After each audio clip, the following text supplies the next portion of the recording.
بسم اللہ الرحمن الرحیم۔ السلام علیکم ناظرین کرام، مسئلہ کشمیر کا حل کشمیریوں کی امنگوں کے تحت ہونا چاہیے، یہ ایسا نعرہ ہے جس کی مسلمہ حقیقت سے خود بھارت بھی کھل کر انکار نہیں کر پاتا۔ یہی وجہ ہے کہ بھارتی حکومت منظم اور مرتوب طریقے سے دنیا کی آنکھوں میں دھول جھونکتے ہوئے کشمیر کی ڈیموگرافی کی تبدیلی پر کمر بستہ ہے۔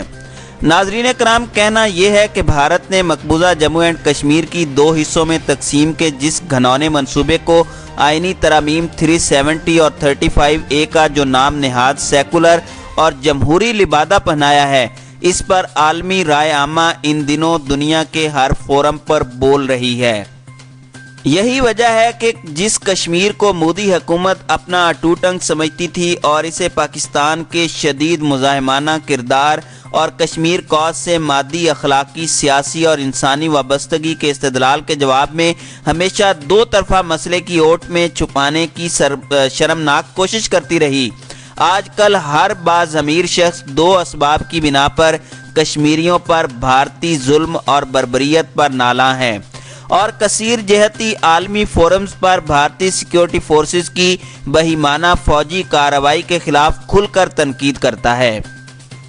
اس میں ایک تو بھارت کی اقوام متحدہ کی قراردادوں اور کشمیریوں کے بنیادی استصواب رائے کے حق کو تسلیم نہ کرنا، اور دوسرے کشمیر پر غاصبانہ قبضے کے بعد اب وادی کی مسلم اکثریتی آبادی کو اقلیت میں تبدیل کرنے کی سرتوڑ کوشش ہے۔ بھارت نے یہ سبق اسرائیل سے سیکھا ہے اور اب بھارت اور اسرائیلی گٹھ جوڑ ایک عالمی حقیقت بن چکا ہے۔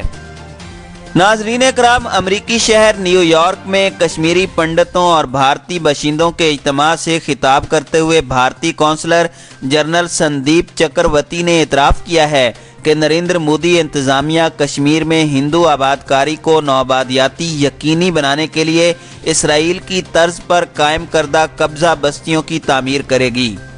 انہوں نے کہا، اگر اسرائیل فلسطینی علاقوں میں اپنے لوگوں کو آباد کر سکتا ہے تو ہم بھی اس کی پیروی کرتے ہوئے کشمیر میں ہندوؤں کو بسا سکتے ہیں۔ ناظرین کرام، اس اعتراف سے حریت قیادت کے موقف کی تصدیق ہو جاتی ہے کہ بھارتی مقبوضہ علاقے میں آبادی کا تناسب بگاڑنے اور کشمیریوں کو اپنے وطن میں بے گھر کرنے کے لیے اسرائیلی ہتھ کنڈے آزما رہا ہے۔ بھارت کی حکمران جماعت بی جے پی کے ایک رہنما رام مادھو نے کہا کہ ان کی ہندو قوم پرست جماعت تقریباً 2 سے 3 لاکھ ہندوؤں کو وادی کشمیر میں لانے کے لیے پرعزم ہے۔ بھارتی سپریم کورٹ نے 5 اگست کو جموں اینڈ کشمیر کی خصوصی حیثیت کی منسوخی کے تناظر میں مقبوضہ کشمیر میں نافذ پابندیوں، ذرائع ابلاغ اور ٹیلی فون سروسز کی معطلی کے خلاف دائر کی جانے والی عرض داشتوں پر فیصلہ محفوظ کر لیا ہے۔ ناظرین کرام، بھارتی حکومت عالمی ذرائع ابلاغ اور پروپیگنڈے کے محاذ پر بھی سرگرم ہے۔ اس کے زیر اثر اہل قلم، مورخ، سیاسی مبصرین کشمیر کی پیدا شدہ صورتحال کی نئی تاریخ لکھنے میں مصروف ہیں۔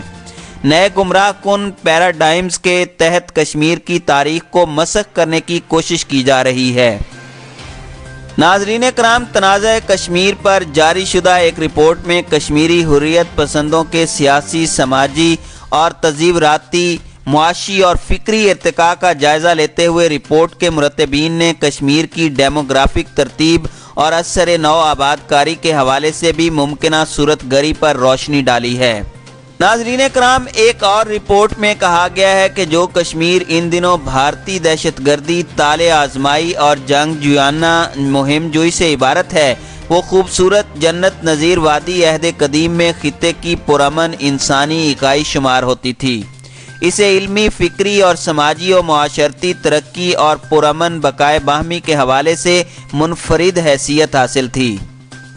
ناظرین کرام، یہ اس رپورٹ کا ابتدائیہ تھا جس میں کہا گیا کہ کشمیری عوام مذہبی کثرت پسندی، رواداری اور امن پسندی کے لحاظ سے اہم سیاسی علاقہ تھا۔ دیگر حوالوں سے بھی کشمیر کے سیاسی، لسانی، معاشی اور انسانی معاملات کا ایک غیر جانبدارانہ تجزیہ پیش کیا گیا تھا۔ ایسے حقائق بھی تحقیق سے ثابت کیے گئے کہ کشمیری عوام کو 20ویں صدی سے 21ویں صدی کے آغاز تک استعماری اور علاقائی طاقتوں کی باہمی سیاسی اور معاشی کشمکش سے شدید نقصان پہنچانے کی کوشش کی گئی، جبکہ بھارت نے کشمیر پر غاصبانہ قبضہ جمانے کے بعد نوآبادیاتی طرز حکمرانی سے کشمیری عوام کی سیاسی اور سماجی زندگی کو زہر آلود کرنے کی ظالمانہ سازش شروع کی اور سیاسی ملی بھگت وحشیانہ معاشی گٹھ جوڑ سے کشمیری حریت پسندوں کی جد و جہد آزادی کو کچلنے کے لیے مرکزی حکومت کو کشمیر کی داخلی خود مختاری کو تاراج کرنے کے لیے گرین سگنل دے دیا۔ ناظرین کرام، ایک سیاسی مبصر کے مطابق مودی سرکار نے آرٹیکل 370 اور 35A کے ذریعے ظلم و بربریت کی انتہا کر دی ہے۔ کشمیر میں جاری بھارتی فوجی محاصرے کو 120 سے زائد دن گزر چکے ہیں۔ بھارت کے سنجیدہ اور فہمیدہ سیاسی رہنما، دانشور، بی جے پی مخالف کالم کار، بے شمار فنکار، ادیب، سماجی شخصیات، غیر ملکی سفارتکار اور بھارت کے سابق معتبر ججز اور دفاعی مبصر مودی بربریت کو بھارت کے جمہوری اور سیکولر موقف اور پالیسیوں سے متصادم قرار دے رہے ہیں۔ بی جے پی حکومت نے کشمیر کو انسانیت کا قید خانہ بنا دیا ہے۔ امریکہ اور یورپی یونین کے پارلیمنٹیرینز اور انسانی حقوق کی عالمی تنظیموں سے لے کر انسانی اور شہری آبادیوں کے علمبردار سینکڑوں مقامی، علاقائی اور عالمی فورمز پر بھارتی سیکیورٹی فورسز کی غیر انسانی کارروائیوں کے خلاف نہ صرف احتجاج کیا گیا بلکہ عالمی ضمیر سے سوال کیا گیا کہ انسانی حقوق کی لغت میں کیا کشمیر کے معنی بدل گئے ہیں؟ کیا انسانی ضمیر میں کشمیریوں کے لیے کوئی خلش باقی نہیں رہی؟ ناظرین کرام، بین الاقوامی میڈیا کے مطابق سابق سائبر سیکیورٹی کمپنیوں کا کہنا ہے کہ کشمیر کے مسئلے پر پاکستان اور بھارت میں خطرناک سائبر وار شدت اختیار کر گئی ہے، مگر رونا تو اس بات کا ہے کہ حقائق کے آئینے میں بھارت کو دیکھنے کی عادت نہیں۔ اس وقت عالمی ضمیر کے لیے کشمیریوں کو اقلیت میں بدلنے کی دیوانگی بھارت کے اعصاب پر سوار ہے۔ اس کا حوالہ فارن پالیسی اور واشنگٹن پوسٹ کی حالیہ تفصیلی رپورٹوں میں بھی موجود ہے۔ لہٰذا لازم ہے کہ عالمی برادری کشمیریوں کو غیر انسانی محاسبے سے نکالنے کے لیے اپنا کردار ادا کرے۔